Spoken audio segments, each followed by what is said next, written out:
Me interesa simplemente hacer la aclaración. Esta presentación se relaciona con la investigación que tiene que ver con lo que espero que algún día sea una tesis de maestría, que es básicamente un fogueo de ciertas ideas que están detrás del marco teórico.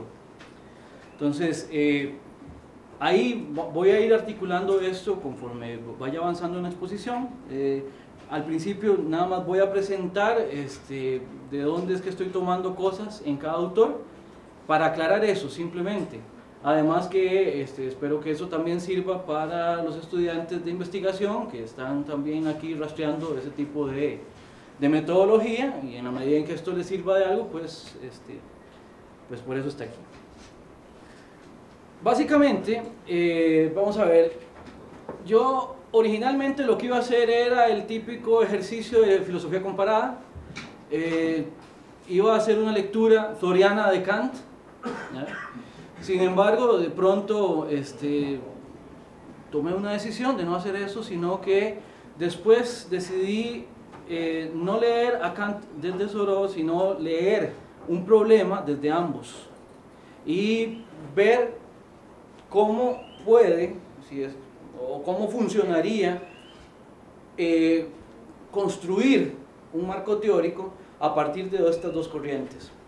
Y antes de que hagan la pregunta, ¿por qué estas dos? Bueno, son dos autores que he venido trabajando ya durante bastante tiempo. De repente no es la mejor justificación, pero son dos autores que además lo que me interesa es que desde cierto punto de vista son contrastantes, porque la manera en que trabajan y la manera en que resuelven lo que escriben es bastante diferente, y las propuestas que llevan a cabo también son bastante distintas, aun cuando en última instancia están trabajando problemas que son similares. Eso lo vamos a ver más adelante. Con Kant tenemos un autor sistemático que pretende hacer sistema, que quiere hacer sistema, específicamente el Kant crítico, a partir de la crítica de la razón pura. Es un Kant que se preocupa por ir construyendo su propuesta en lo que se va a entender como filosofía práctica. Entonces, básicamente, estos son los textos que son fundamentales para esta parte, pero esta es la base. Esto después se extiende a todo lo que viene después, y uno puede leer todo lo que viene después en función de lo que propone en la crítica de la razón práctica, la fundamentación, la metafísica de las costumbres. Aquí también le pongo esta flecha como para indicar que de ella derivan la religión dentro de los límites de la mera razón, la crítica de la capacidad de juzgar, o la crítica del discernimiento, o del juicio, como sea que la conozcan, y después todo lo que se llaman las obras menores, los opúsculos que llaman por ahí, o la filosofía de la historia, que habría que ver si tal cosa se puede rastrear en Kant, ¿verdad? Con Thoreau tenemos un autor que no pretende hacer sistema. ¿Qué quiere decir esto? Thoreau no estaba construyendo, propiamente hablando, un entramado teórico que funcionara tal como funciona el kantiano. Thoreau lo que trabaja son ensayos, son conferencias. Por eso muchas veces cuando uno habla de Thoreau como el autor que uno está trabajando, le dicen, qué curioso, ¿verdad? Está trabajando en filosofía a un literato, ¿verdad? Y porque la noción que se tiene en Thoreau es que lo que escribió fue solamente literatura. Walden, por ejemplo, que es si no su obra fundamental, una de las más importantes, la gente cree que es como una novela, algo así, ¿ya? Y ni qué decir tiene que además ha sido apropiada por algunos movimientos como un manifiesto, de hecho, además.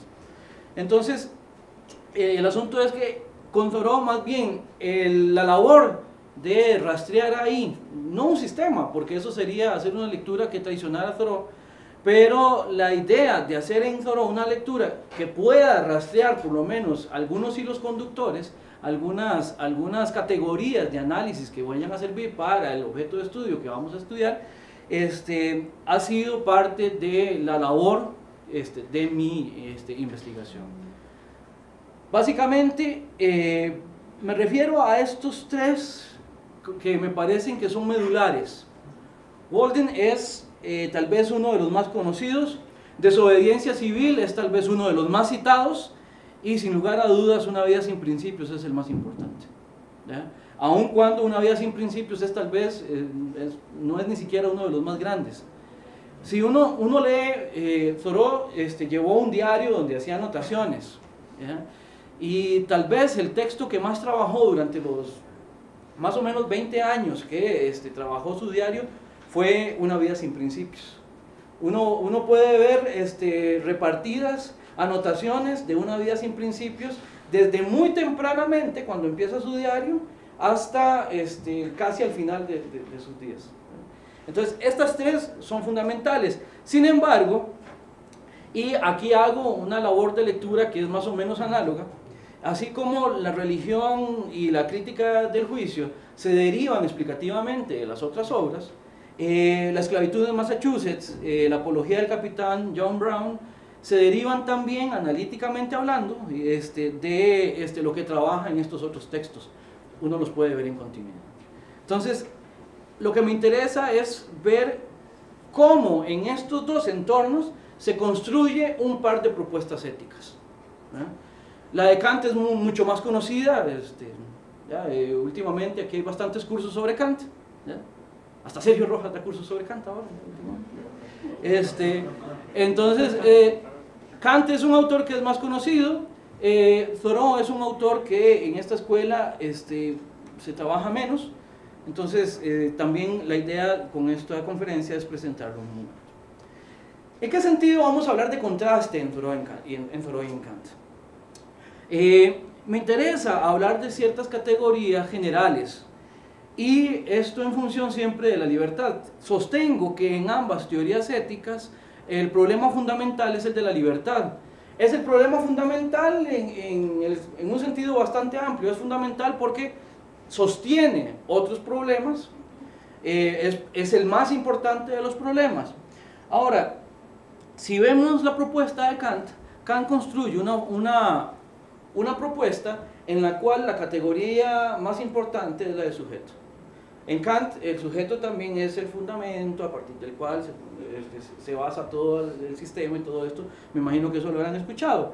Sin embargo, en Thoreau no vamos a encontrar una categoría tal como la categoría de sujeto, sino que en Thoreau vamos a encontrar la categoría de individuo, que sería casi cercano a lo que en Kant encontraríamos casi que como sujeto empírico, ¿eh? Y por eso es que ahí es donde empieza la contraposición o la separación, porque el sujeto empírico en Kant es dejado de lado en el análisis para hablar del sujeto trascendental que fundamenta toda la teoría y todo esto. Entonces, esto es importante. Mi problema va a ser lo institucional. La pregunta que yo quiero hacer, no es la pregunta del problema, pero sí es una pregunta que me hago, es ¿cómo se presentaría lo institucional en cada una de las propuestas? O sea, vamos a ver, y estoy entendiendo institucional no como una institución, no es que cada uno de ellos define institución, así con todas las palabras, por institución entiendo esto o esto, sino que me interesa hacer una definición donde entiendo la institución como forma de hacer. Está relacionado con teoría de las costumbres en Kant, por supuesto, pero en ambos la institución es esta forma de hacer. Después le voy a dar un poco más de contenido. Pero institución es básicamente una respuesta que se da ante alguna necesidad según la cual funcionamos, por decirlo con alguna palabra, ¿ya? Tenemos un problema, tenemos algo que resolver en lo social, lo resolvemos con una institución.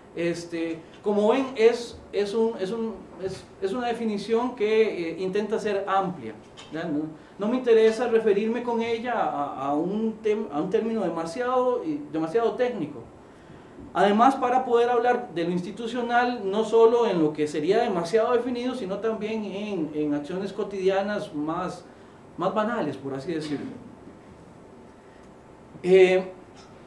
Metodológicamente hablando, lo que se construiría a partir de la resolución de este problema es un marco teórico que trate de ver la intersección que me permitiría hacer ambas propuestas.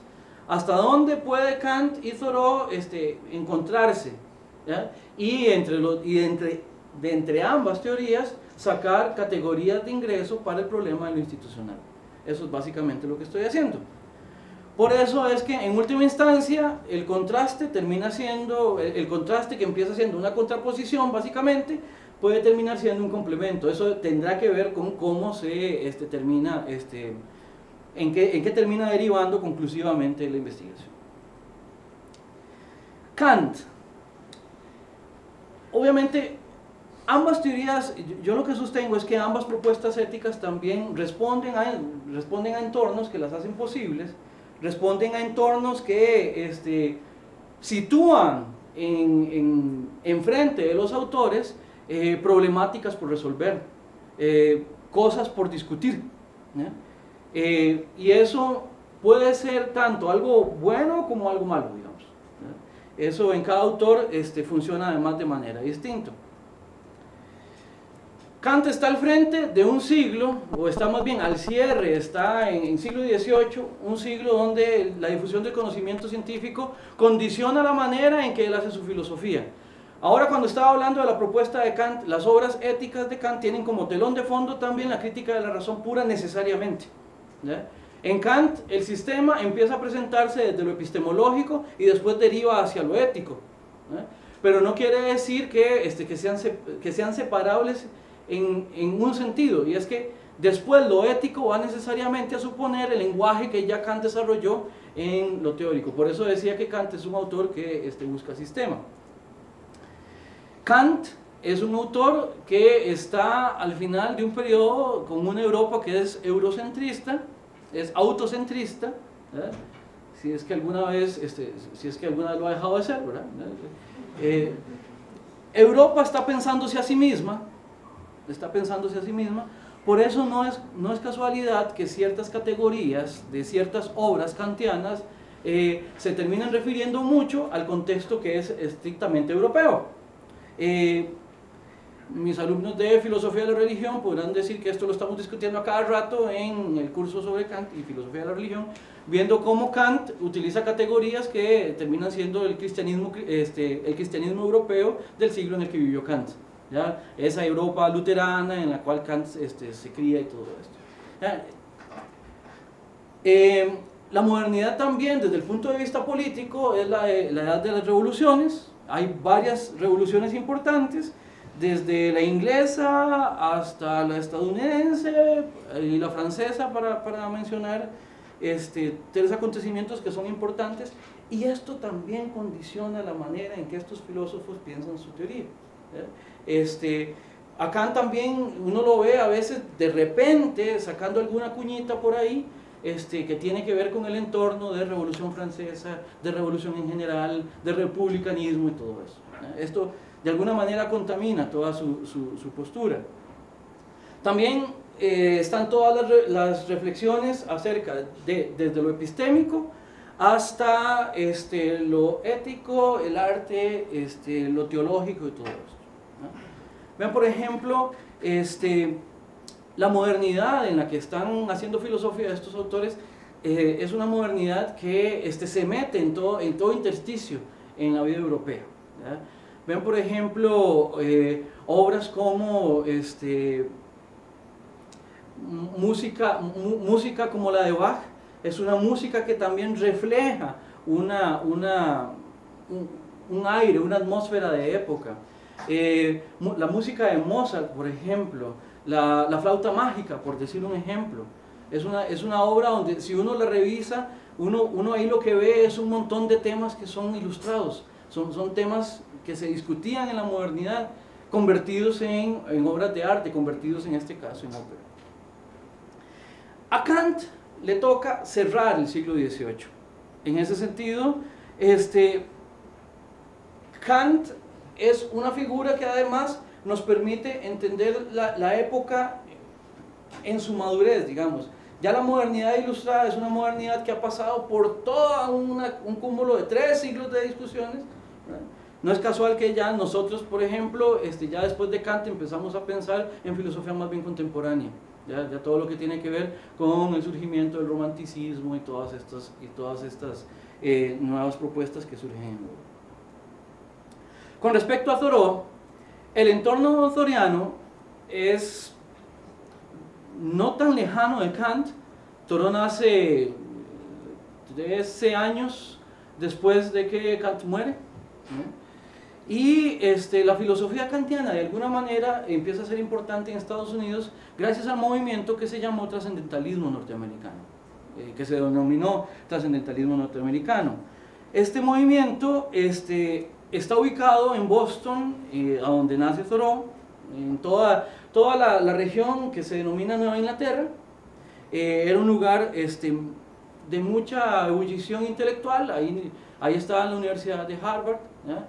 Hay mucha producción intelectual a partir de principios del siglo XIX, y hay ciertas discusiones a propósito de cómo es que se está llevando qué temas se están llevando la discusión en Harvard, ¿ya? El trascendentalismo es de alguna manera una lectura de Kant. Si ustedes se acuerdan, en Kant la palabra trascendental es una de las palabras que se escriben con mayúscula casi siempre, ¿no? Trascendental, me refiero a la importancia que tiene.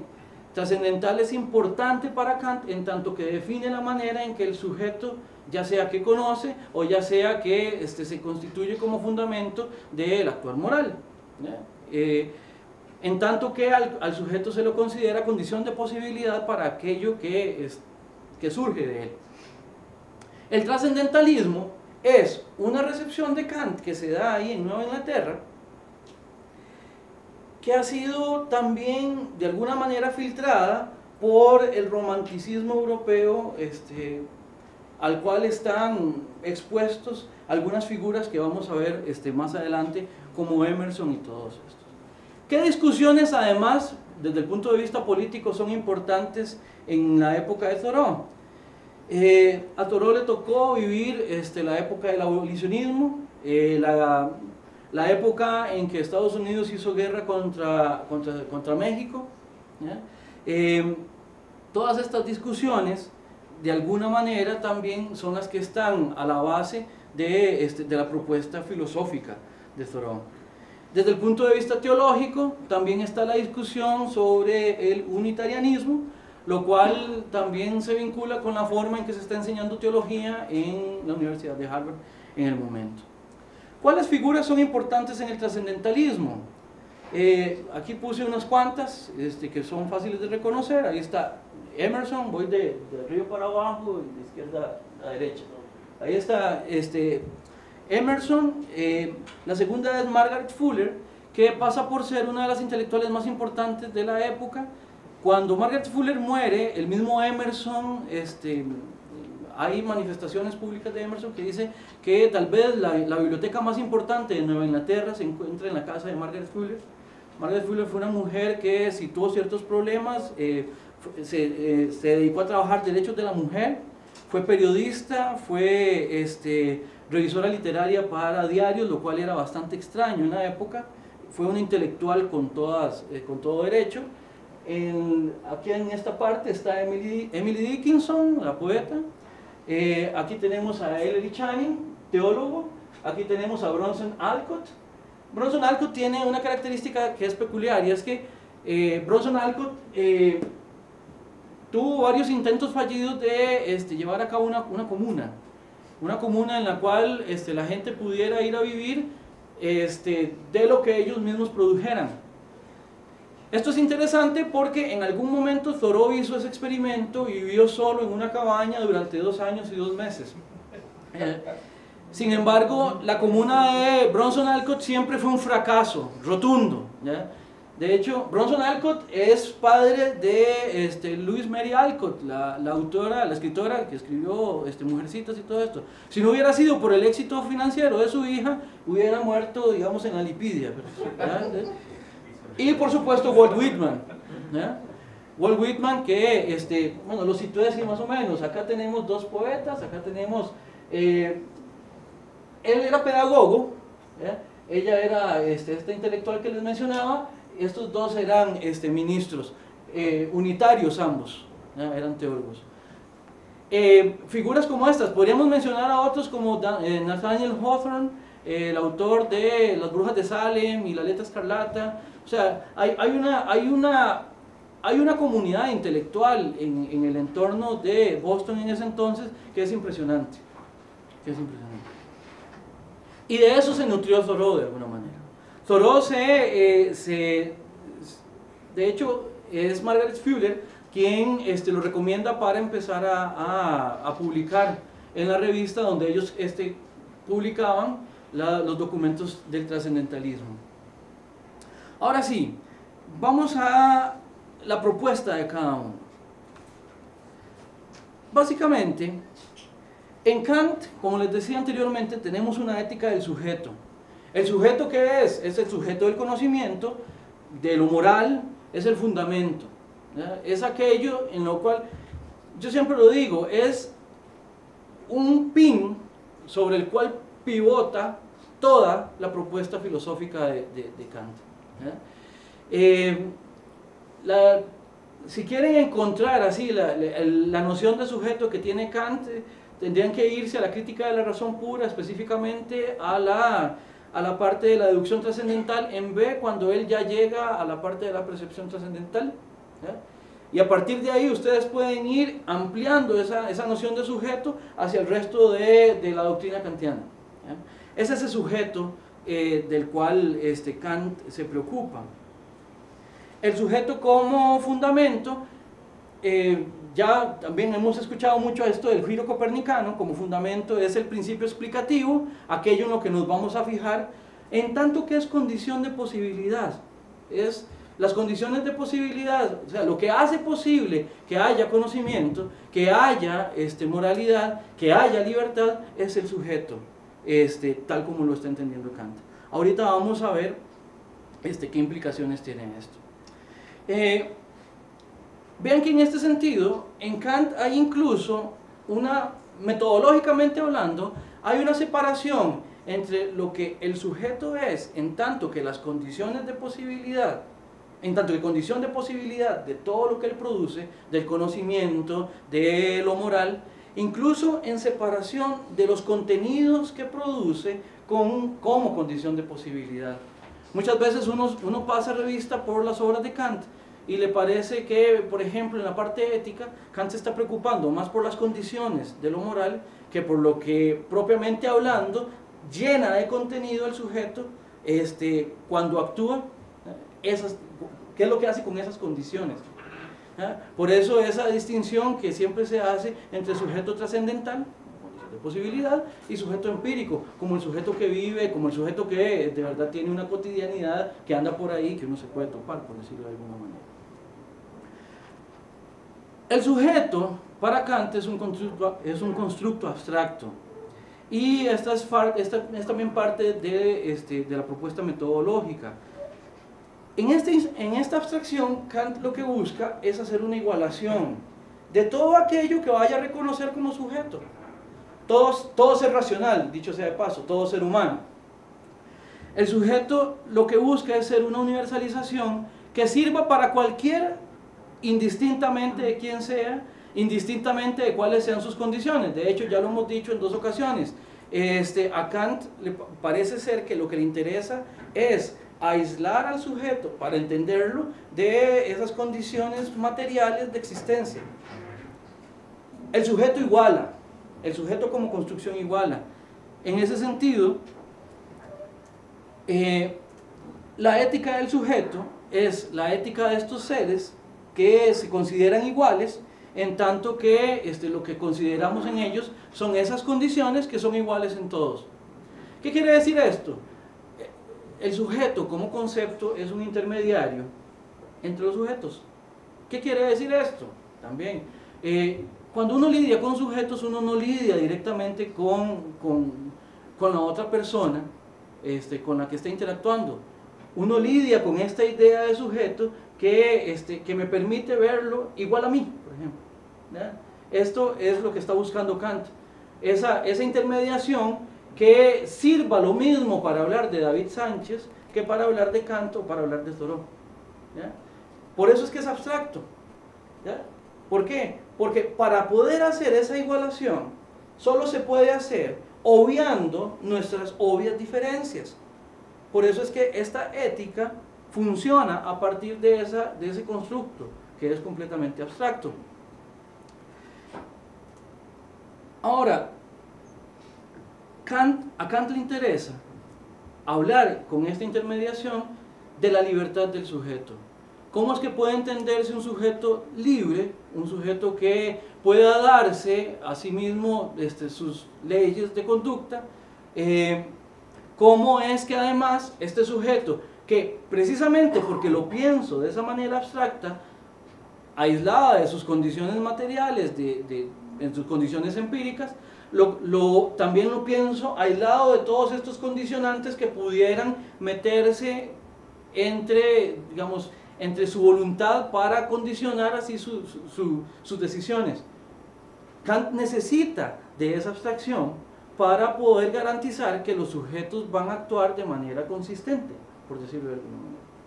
Por eso es que con esta abstracción Kant puede, o él defiende que puede universalizar lo que entiende como ético en todos los individuos. Lo que se reconoce como llevable a cabo, por decirlo de alguna manera, por un sujeto, debería ser reconocible como llevable a cabo por cualquier sujeto. El problema fundamental es precisamente construir esa libertad que todos, por lo tanto, a la cual todos tendríamos acceso. Por su lado, con Thoreau tenemos otro tipo de, otra manera de reflexionar sobre la ética. En ese sentido, vamos a hablar ya no de ese sujeto que sirve como un intermediador abstracto entre los individuos, ya ahora con Thoreau ya vamos a poder hablar de los individuos, entre un individuo y otro. Thoreau sí necesita ver directamente a eso que llamaríamos sujeto empírico en Kant. Aquí hay una parte interesante, que es esto de el vivir deliberadamente. Esto lo vamos a trabajar más adelante. Esto simplemente es una cita que sirve como epígrafe, pero lo que me interesa es que vean cómo Thoreau aquí, a partir de esa noción de individuo, empieza ya a meter completamente al individuo dentro del contexto en el cual se desarrolla. Individuo más empírico que ese no vamos a encontrar difícilmente.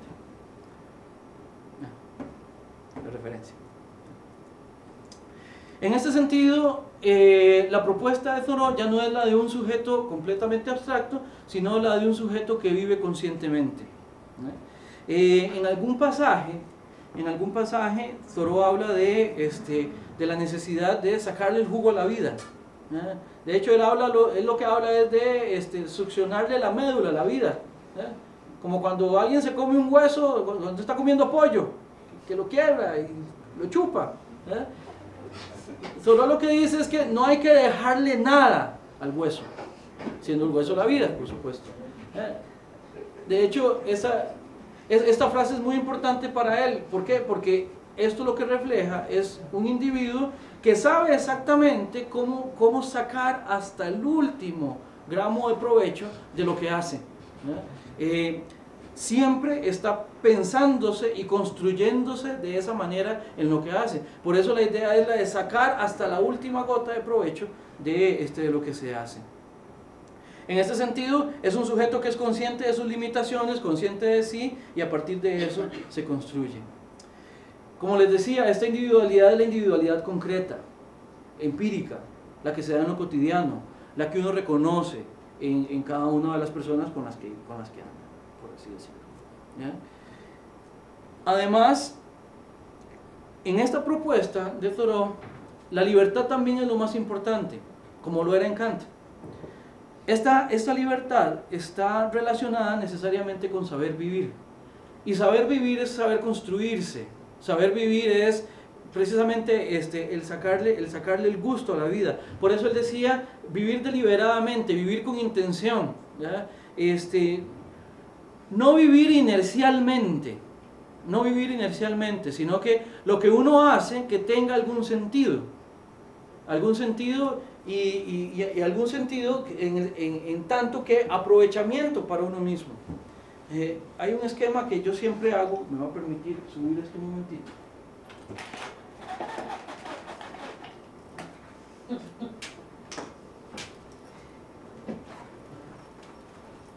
el esquema que generalmente hago para hablar de esto, cuando lo pienso,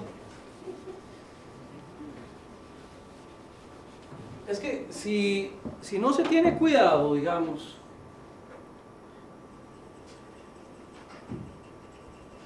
si uno vive una vida que no está en función de uno necesariamente lo que hace es que se dispersa. Siempre sus acciones lo sacan a uno de sí mismo. La vida en ese sentido, cuando no es deliberada, es necesariamente centrífuga. ¿Ya? En el sentido de que uno vive de manera tal de que uno siempre está saliendo de sí mismo, posponiéndose. ¿Ya? Uno siempre lo que hace nunca tiene la dirección hacia uno. Siempre uno está haciendo cosas que están en dirección de algo que no es uno, que algo que está afuera. Por eso la metáfora de lo centrífugo, ¿ya? Siempre hacia afuera. ¿Hacia afuera de qué? De uno mismo. ¿Ya? Típico caso, tengo que llevar 25 créditos. ¿Ya? ¿Por qué? Porque tengo que graduarme rápido. ¿Por qué? Porque tengo que trabajar rápido. ¿Por qué? Porque tengo que tener una casa. ¿Por qué? Porque tengo que casarme. ¿Por qué? Porque tengo que tener familia o todo este tipo de cosas. ¿Ya? Que siempre estamos trabajando o haciendo cosas para algo más, y uno dice, ¿y cuándo voy a empezar a disfrutar? Más adelante, ¿ya? Ahora me meto a estudiar, no sé, me meto a estudiar administración, y más adelante llevo filosofía. ¿Cuándo? Cuando ya trabaje. ¿Ya? Más adelante hago el curso de guitarra que siempre quise hacer. ¿Ya? Más adelante y más adelante. Y siempre va uno procrastinando, posponiendo. ¿Ya? Es esto. ¿Ya? La diferencia sería ya no centrífugo, sino centrípeto. Obviamente la cuestión no es no hacer nada para no evadirse de sí mismo, sino procurar que las cosas que uno hace retribuyen en algo lo que uno quiere ser, lo que uno quiere hacer. O sea, que de alguna manera lo que uno hace se le devuelva. No es karma, no es nada de eso, ¿no? Sino que lo que uno hace de verdad lo reconstruya, lo reconstituya, se le devuelva, le aproveche. Tenía algún esquema de estos dibujados en la ventana de mi oficina, y un estudiante llegó y dice, ¡ay, qué cursi! Dibujo florecitas. La idea es la centripeticidad de esta manera de pensar, es que la acción de verdad pueda, sí, no importa, que la acción tenga esa relación con el exterior, porque la idea no es generar completamente mónadas. ¿Ya? Cuando Thoreau se va a la cabaña a vivir durante 2 años, no es para aislarse, como algunos piensan. ¿Ya? Thoreau en ese sentido no era un anacoreta, ¿ya? No era una pretensión monástica, ¿ya? Sino que para lograr esto, lo que sí hay que hacer, y esto es lo que estaba tratando de resolver Thoreau, era hacer que las relaciones sean lo suficientemente simples como para que den tiempo, como para que den también lo suficiente, de modo que uno haga y lo que esté haciendo retribuya sobre uno mismo, lo construya a uno mismo, que no sea como estas acciones que se van en hacer siempre hacia afuera y que nunca se le devuelva a uno. Ya. Esos son todos los esquemitas que voy a hacer, así que no. Y esto es saber vivir, ese poder construir una retribución sobre lo que uno hace. Cuando uno lee Thoreau, lo que pasa es que se ve que es fácil perder eso de vista. De repente uno no sabe por qué está haciendo lo que hace, o es fácil no saber uno por qué está haciendo lo que hace. Eso jamás podría permitírselo a alguien que viva deliberadamente. Esta sería la propuesta. Ahora, ¿cómo se relaciona eso con lo institucional?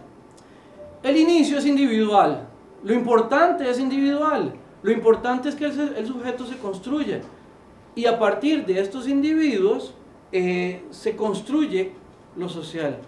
Estos individuos se relacionan y pero siempre, siempre, siempre la construcción social, el producto social debe estar en función de los individuos que le sirven de base, nunca al contrario, como es fácil de encontrar instituciones que simplemente no toman en cuenta a los individuos, instituciones que tal vez se crearon en un entorno en el cual respondían de alguna manera a alguna necesidad, pero después nunca se la cuestionó más. ¿Qué ejemplos podemos tener ahí? Por ejemplo, la noción institucional que tenemos de familia. Eso en algún momento llega a sernos insuficiente, se nos queda pequeña. Hay que quebrar la institución, entonces. Hay que abrirla, hay que permitir que otra vez permita que los individuos se sientan incluidos ahí. ¿Cómo? O más bien, ¿qué quiere decir eso? Reformulando la institución, hacemos que los individuos puedan construirse mediante la institución. Me refiero, por ejemplo, al problema que estamos teniendo nosotros para resolver si vamos a reconocer a personas del mismo sexo el derecho de ser familia o no. Que es una discusión de las que se puede hacer al respecto de esto. El problema es que si los individuos pueden hacer esto con las instituciones, van a terminar haciendo relaciones sociales que les permitan construirse. Si la acción del individuo lo construye, vale la pena, o si vale la pena lo construye. Si no, lo distrae de sí mismo. Y al distraerlo de sí mismo, se sirve de él, más que antes que servirle de algo al individuo. Aquí veamos la contraposición de las dos propuestas, cómo es que esto está empezando a funcionar. La pregunta acá que tenemos que hacernos en Kant, dado que Kant tampoco es que desarrolla una teoría o un tratado sobre lo institucional, es si la ética de sujetos de Kant nos alcanza para trabajar el problema de las formas de hacer. Kant en algún momento sí empieza a trabajar lo institucional. Kant en la metafísica de las costumbres tiene ahí discusión acerca, por ejemplo, de filosofía del derecho, cómo es que podemos entender que lo institucional funciona ahí. Bueno, ahí es fácil de ver. La pregunta es, ¿cómo podemos servirnos de una teoría como la kantiana para hablar de este tipo de problemas? En este sentido, las instituciones para Kant van a estar siempre supeditadas a lo moral. Lo institucional tiene necesariamente que ser derivado de lo práctico. ¿Cómo organizamos lo social? Bueno, a partir de sujetos que sean libres y que se organicen en instituciones para resolver sus formas de hacer. En este sentido, a la institución se le impone ilustración, puse ahí. ¿Qué quiere decir esto? Para garantizar en Kant que la institución de verdad potencia la libertad de los individuos, Kant, ¿cómo es que lo resuelve? A partir de su optimismo moderno. Bueno, Kant dice, hagamos instituciones que sean lo más ilustradas posible, ¿ya? Por eso es que ahí uno ve a veces cierta candidez en el texto de Kant sobre la respuesta a la pregunta ¿qué es la ilustración? Cuando empieza a hablar con gran expectativa, con gran optimismo del soberano ilustrado, ¿ya? Y después, como para salvar las apariencias, dice, y también hay que obedecer. Pero en Kant la salida sería hacer que lo ilustrado de la propuesta moderna le llegue también a la forma institucional de resolver formas de hacer, a la manera en que la sociedad tiene que organizar, la manera en que los sujetos se relacionan entre sí. En Thoreau, el individuo debe tener primacía siempre sobre la institución. Es algo que no debería perderse de vista, ese es el punto, ¿verdad? Nunca debería perderse de vista el individuo. En el momento en que el individuo se pierde de vista, ¿verdad? El esquema empieza a quebrarse y el individuo empieza a ser negado. El individuo queda completamente afuera de la resolución de problemas que le atañen, por así decirlo. Por eso es que Thoreau veía en las instituciones de su tiempo ciertas respuestas en las que él no se reconocía. Por ejemplo, Thoreau, a partir de ver la guerra que el Estado al cual él pertenecía estaba haciendo contra México, él decía, bueno, en esta institución no me reconozco, por lo tanto no la obedezco. ¿Ya? Y Thoreau a partir de ahí es que propone su teoría de resistencia, de desobediencia civil, etcétera, etcétera. ¿Ya? Entonces, ¿por qué? Porque la primacía debe caer siempre en el individuo, nunca en la institución. Lo institucional o viene dado desde lo individual o lo traiciona. Si los individuos no están de verdad potenciando lo social simplemente los va a arrollar. Lo social no se va a detener a esperar a que los individuos se preocupen por hacerse ver en la manera de funcionar lo social. En Thoreau, si las formas de hacer son preconcebidas y son respuestas ya dadas, tienden a ser problemáticas. ¿Ya? Preconcebidas en el sentido de que ya el individuo ni siquiera tiene que hacer preguntas. ¿Por qué? Porque ya de todas maneras eso está resuelto de alguna manera. Ahí está el Estado que lo resuelve de alguna manera. Si tenemos un problema, ahí está el derecho que lo resuelve de alguna manera. Si ocupamos hacer algo, ahí están las instituciones educativas que resuelven eso de alguna manera. Las relaciones sociales, ahí están las relaciones sociales que lo resuelven todo de alguna manera. Si es esa respuesta completamente enlatada, preconcebida, es completamente problemático para Thoreau, porque llegará un momento en que la respuesta se va a quedar corta, más tarde que temprano, o más temprano que tarde. ¿Y esto hacia qué nos dirige? Hacia una revisión de la noción de forma de hacer, o de institución como forma de hacer. En este sentido, la idea es cómo la noción de institución demanda en ambos autores el rastreo de estas categorías para ponerlas a funcionar en casos que se apliquen, digamos, a la cotidianidad y que se vive todos los días. Eso es básicamente lo que tenía como propuesta para ustedes el día de hoy. Seguidamente abriríamos el campo para preguntas.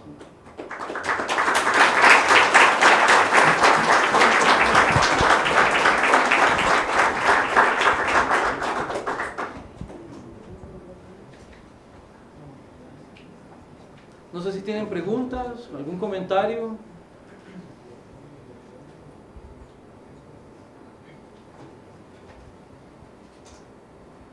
Don Carlos. A partir de este sujeto en Kant, como lo que estaríamos entendiendo en el mismo autor, del sujeto empírico, pero el individuo entendiendo todo como está libre, ¿ya? No es básicamente el mismo. ¿En qué sentido? Vamos a ver. En que detrás tenés todo el sujeto trascendental, un sujeto racional, hay todo un fundamento de esa libertad como condición para la moral, etcétera, ¿no? En Thoreau tenemos un individuo, ¿ya? Pero es ese individuo, si lo ubico históricamente, ¿ya? Basado fundamentalmente en el mismo principio de un sujeto autorregulado moralmente, ¿ya? Y no veo la diferencia, ¿ya? Más allá de lo que estoy suponiendo, conozco como constructo, digamos, en el caso de Kant, de Thoreau no conozco mayor cosa, pero no sigue siendo el mismo, y esto para decir, bueno, hay una distinción entre sujeto, que sería la categoría aquí, e individuo, la categoría acá. Sí, la diferencia sería la siguiente. Como les decía ahora, sujeto es necesariamente algo que nos iguala. Para decir que todos somos iguales, necesariamente tenemos que recurrir a una abstracción, ¿ya? Los individuos, en este sentido, dentro de la propuesta thoreana, no son iguales. No son iguales sin que esto sea un problema, ¿ya? Dicho sea de paso. ¿Por qué? Porque en cada individuo vamos a reconocer específicamente al individuo con el que estamos tratando. O sea, cuando yo hablo con don Carlos Cruz, es con don Carlos Cruz. ¿ya? No a un individuo, o no a un sujeto que valdría eventualmente lo mismo que David Sánchez. Y me refiero a lo siguiente. Hablé, por ejemplo, de la construcción abstracta, que es el sujeto para lidiar con las relaciones sociales. Por ejemplo, es a partir de un concepto como el de sujeto que podemos decir que los individuos son todos iguales, por ejemplo, ante la ley. La ley, por eso es que se la representa ciega, para no ver específicamente al individuo que está juzgando. Y nosotros ilusos nos creemos eso, pero eso es otro problema, ¿no? Pero nosotros podemos hablar de igualdad solamente cuando dejamos de lado ciertas peculiaridades y nos relacionamos entre nosotros a partir de ciertas características que no son comunes. En Kant, la ética funciona así, con este sujeto, en tanto que sujeto. Por eso es que en Kant es igual Carlos Cruz que David Sánchez, en tanto que sujeto de lo ético. En Thoreau no. En Thoreau no es lo mismo Carlos Cruz que David Sánchez. Cada uno tiene su individualidad que tiene que reflejarse también en la acción.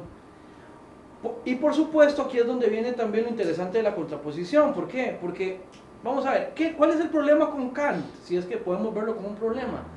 Hemos escuchado muchas veces que Kant, a veces, cuando a Kant uno le pone a resolver un problema específico, como que se traba, ¿ya? ¿Se acuerdan aquello de mentir por filantropía? Bueno, que el texto creo que se podría analizar desde tres formas de ingresar a él. Uno es el problema propiamente ético, otro es el problema moral, y otro es el problema de ese caso como un caso de momento límite de lo ético también. Viéndolo solo desde lo ético, ahí parece ser que Kant como que se traba. Mentir por filantropía parece ser como que uno está esperando a ver en qué momento, uno como que intuye, uno dice, ¿y cuándo va a decir que sí? Que no hay que permitir que el asesino que viene a buscar al otro, que lo mate, y uno sigue pasando, y no son tantas páginas ya, y uno llega y después uno dice, no puedo mentir para salvar a ese amigo que está ahí, no puedo mentir. Uno dice, ¿qué pasó aquí? ¿Ya? Entonces parece ser que Kant ahí en el punto límite como que no. Thoreau, a propósito de eso, él dice, en un momento límite, lo que más importa es ese individuo. Por ejemplo, cuando él habla, por ejemplo, la ley de esclavos fugitivos, Thoreau dice, yo ni por asomo voy a obedecer la ley de esclavos fugitivos. ¿Por qué? Porque me obliga a mí a que si me encuentro algún esclavo en fuga, atraparlo y llevarlo donde quien se supone que es su legítimo dueño. Thoreau dice, no, jamás. Ahí vale más el individuo que la ley, ¿ya? Entonces, en ese sentido, Thoreau resuelve mucho mejor, podríamos decir, si comparamos con esos criterios, ¿ya? ¿Cuál es la diferencia? Que no todo se puede resolver como si fuera un caso límite, porque no podemos funcionar siempre como si todo fuera caso límite, porque sería súper complicado. Kant lo que serviría es también para entender la manera en que podemos formar respuestas ya pensadas para ciertos casos, y por eso es que se nos traba cuando esos casos cuando hay casos que no están contemplados en la formulación. Entonces, por eso es que se puede hacer un balance con ellos, pero por eso es que pensar en lo individual no es lo mismo que pensar en el sujeto. Son cosas bastante distintas. De acuerdo, ahora, todo cuando ve este negro, tendría que ser para la época de Estados Unidos, ve un individuo como él, ¿ya? ¿Y por qué ve en ese esclavo un individuo como él? Comprendo. Sí, en ese sentido, sí, Thoreau construye también a un otro en el que se reconoce de esa manera. Sí, Kant lo construye a partir de la idea de sujetos, ciertamente. Y en Thoreau, sí, obviamente, también entiende que no hay por qué limitar al individuo, a este individuo que está en esclavitud. No, en eso sí hay un reconocimiento. No es esa desigualdad que nos separa. No.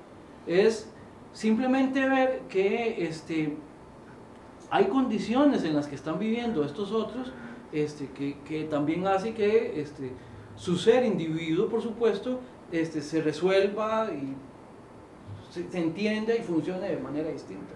Ese es el problema, esa es la distancia. ¿Alguna otra pregunta? Mario. David, esta contraposición, digamos, que haces entre Kant y Thoreau, ¿a qué te ha llevado a pensar que se puede aplicar de alguna manera a este marco, digamos, este concepto institucional un poco amplio, ambas concepciones, y tratar de hacer una homogénea en el que ambas sirvan, o más bien a una taxonomía del concepto de institución, donde efectivamente Kant funcione para cierto tipo de institucionalidad y Thoreau para otro, dado que, como dijiste, es muy difícil pensar que todo se va a hacer como caso límite, pero Kant al mismo tiempo no responde en ciertas situaciones. No sé, ¿a qué te ha llevado eso? Sí, esto, por lo menos a dos cosas. Primero, a pensar que hay que replantear ambos límites o ambos extremos. O sea, ¿cómo es que vamos a entender lo institucional, no en el caso límite, digamos, en el funcionamiento normal de las relaciones, digamos, de las relaciones sociales? Porque es mentira que vamos a estar resolviendo las situaciones solo desde la circunstancia específica de esa situación, sino que hay ciertas situaciones que vamos a ir resolviendo de manera similar y a partir de ahí se van a ir haciendo lo que he llamado institución más fija, digamos. Pero también el pensar en el individuo, lo que me ha hecho es pensar que hay ciertos casos donde no puede obviarse la necesidad de introducir ciertas características, ciertos rasgos que no pueden tampoco meterse en el funcionamiento, digamos, esquemático de la institución. ¿Dónde se puede aplicar esto? Por ejemplo, ve los problemas en bioética, el problema de eutanasia específicamente, o los problemas de algún tipo de tratamiento específico. Me hace necesariamente decir, bueno, es que aquí hay ciertas características específicas que son de este individuo y que necesitan atenderse, que jamás podíamos prever meterlas dentro de la institución, porque no necesariamente van a estar ahí siempre, ni siquiera la mayoría de las veces, sino que en el momento en que aparecen y se ven como un momento de excepción, hay que saber cómo lidiar con eso. Y para eso es que sirve también abrir esta parte de lo individual en ese tipo de casos. A partir de ahí no va a salir, digamos, una articulación que permita prever todos los casos de una vez, pero además es una reflexión que dice que no es un problema, pero sí que sí apunta a la necesidad de estar revisando eso constantemente y a no tenerle miedo a revisarlo en el momento en que algo se aparezca y haya que resolverlo de manera específica.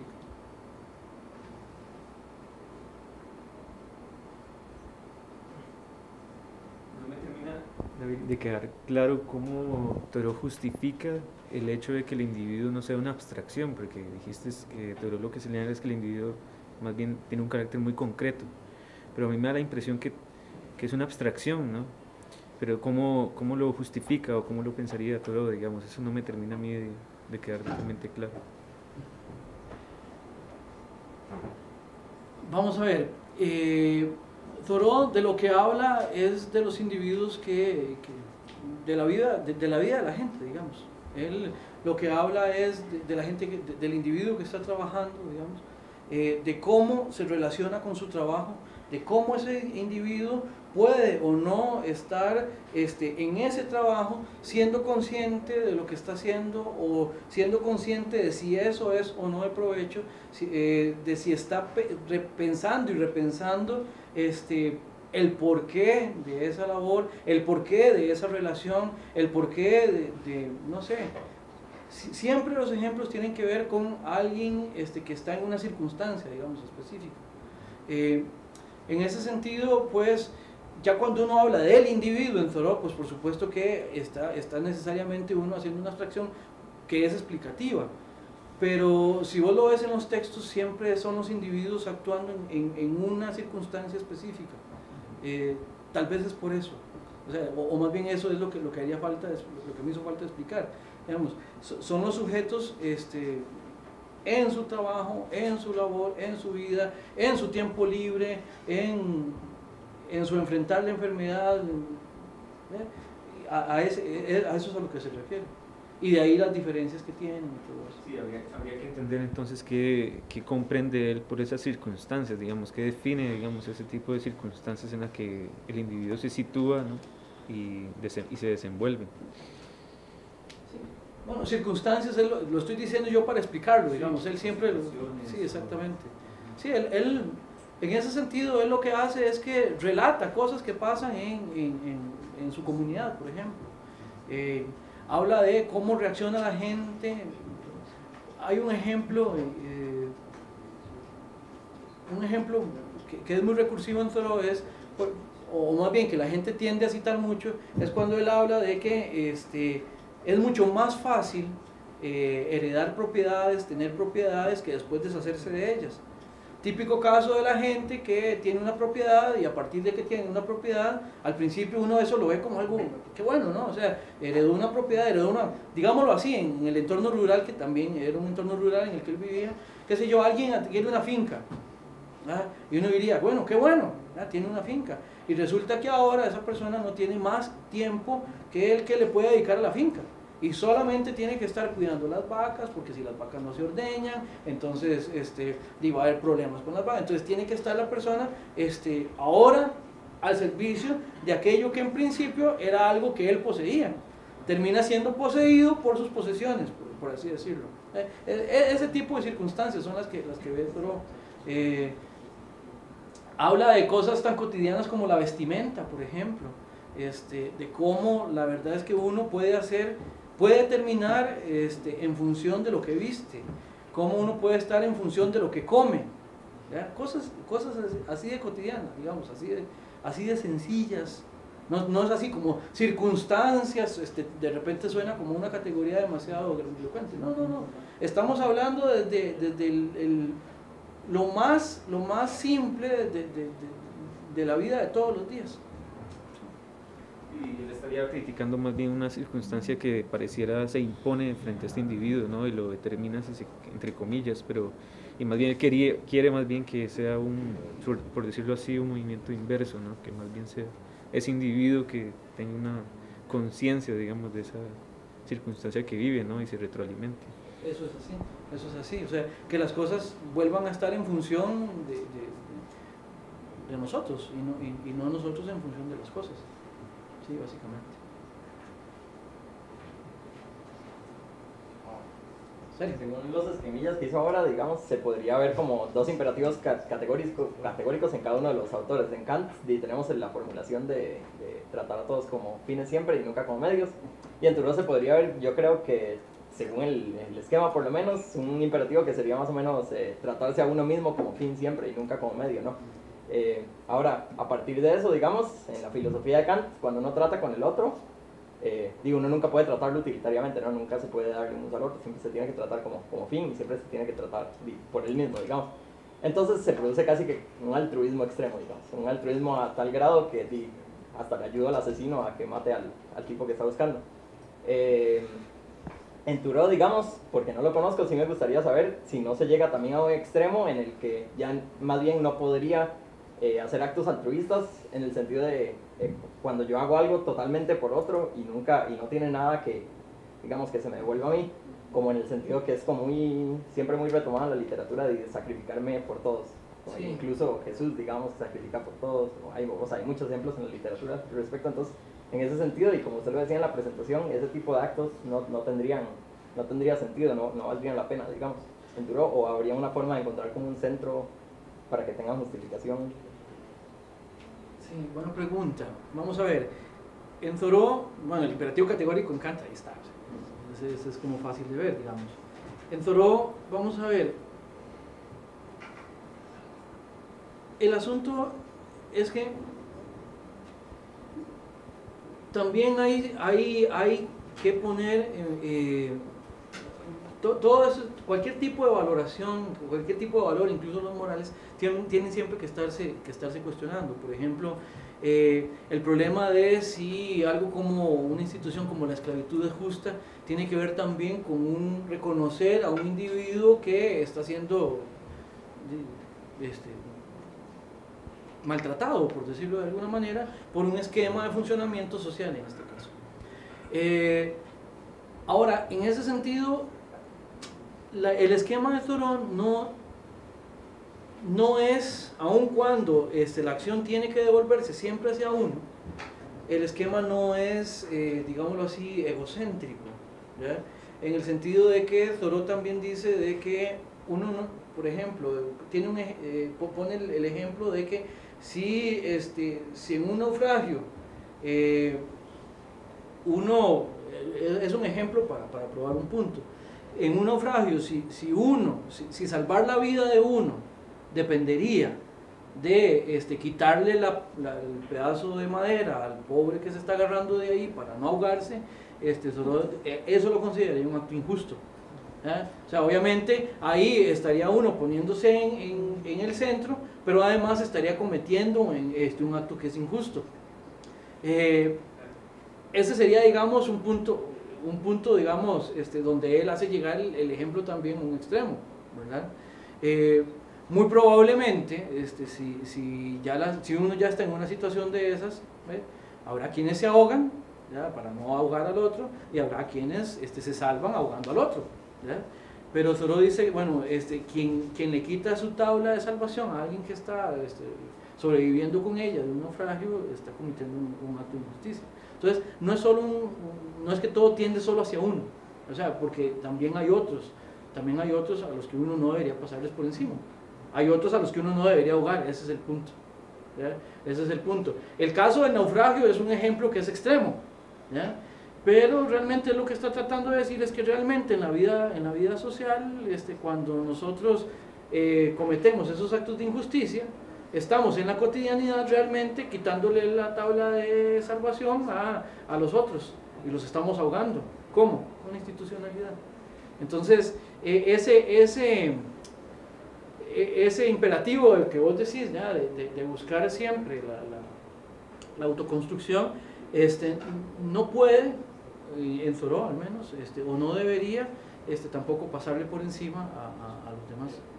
Porque si no, si se justifica ese tipo de cosas, entonces la institución eventualmente puede responder a eso y ya, y nos organizamos de esa manera y entonces ya los individuos dejan de valer lo que deberían valer.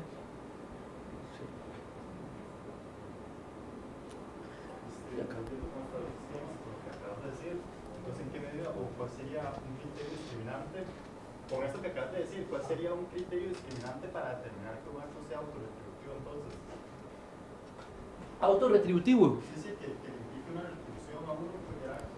¿Cuál sería un criterio para determinar cuáles no cumplen y cuáles no? Sí, ciertamente va a sonar contradictorio con lo que dije ahora, pero ciertamente con que cumpla, con que construya también en función de algún tipo de interés que uno tenga. Tiene que ver con los intereses que uno tiene, con las cosas que a uno lo satisfacen. Ciertamente tiene que ver con eso. Ese sería un criterio. Otro criterio sería precisamente el contrario, que no me distraiga de lo que yo necesito hacer. O sea, no puede ser que yo esté siempre posponiendo mi propia satisfacción, mi propio goce, mi propio disfrute en función de cosas que son externas a mí, que realmente no me están dejando absolutamente nada. No sé si esos dos criterios por lo menos.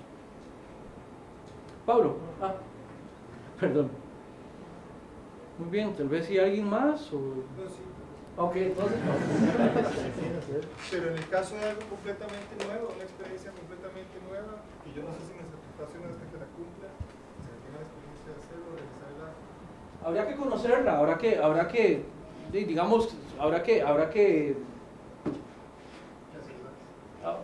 que experimentar con ella, a ver, de repente, no sé, uno puede cambiar de trabajo pensando que va hacia un mejor mundo, ¿no? y de pronto se metió al infierno, ¿no? Eso puede ser, algo con una acción completamente nueva, digamos, una nueva, de repente, y ahora pensemos en lo institucional, de repente podemos pensar que vamos a resolver una institución, pensamos que de mejor manera, y después nos damos cuenta de que no lo era, pero hay que darle algún tiempo, algún espacio para ver cómo eso funciona. Además, también puede pasar que algo que haya venido funcionando llega un momento en que ya no funciona más, y también eso habría que entonces que reformularlo.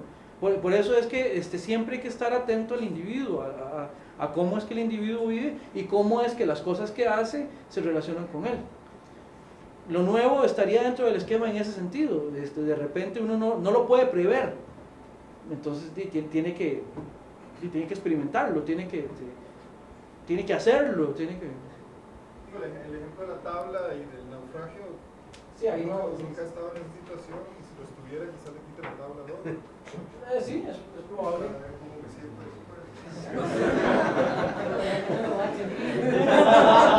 No sería el mejor experimento del mundo, digamos, sí. Sí, no, ahí, o sea, casos límites siempre va a haber en cualquier tipo de formulación, sí, muy probablemente si uno está en una situación de esas, y muy probablemente uno actúe de una manera. De hecho, incluso en una situación de esas son tan extremas que no necesariamente uno vaya a actuar de la misma manera siempre. De repente es el otro el que le agarra la tabla a uno o algo así por el estilo, ¿no? O sea, sí, eso habrá que verlo en cada circunstancia, y por eso es que lo interesante de la propuesta es la de que al final de cuentas la construcción de las respuestas también tienen que darse con el haber ya resuelto de esa manera esa necesidad en algún momento también, como para decir, bueno, entonces ya lo podemos entender institucionalizadamente, por decirlo de alguna manera. Ahora, solo lo que dice es que muchas veces lo que pasa es que las instituciones terminan, voy a decirlo así, autonomizándose de los sujetos. Hay una cita de Thoreau que dice que, y la imagen es la de una ventisca, ¿verdad? Cuando hay una ventisca y el viento cesa, la nieve se acumula, entonces surge un montículo de nieve. Entonces Thoreau lo que dice es, cuando el viento cesa, la nieve se acumula. De la misma manera, cuando la verdad, y eso es una categoría que él utiliza para hablar de eso, cuando la verdad cesa, también surge, de la misma manera que surgiría el montículo, una institución. Entonces, si no hay un repensar de esa institución, lo que se va a ir acumulando es esa respuesta. Pero en lo nuevo uno puede estar atento y no dejar que eso surja de esa manera. O eventualmente, si responde de buena manera, uno lo puede potenciar también. Muy bien, no sé si no hay ninguna pregunta más, entonces les agradecería de nuevo por el tiempo que han sacado para venir a escuchar la conferencia.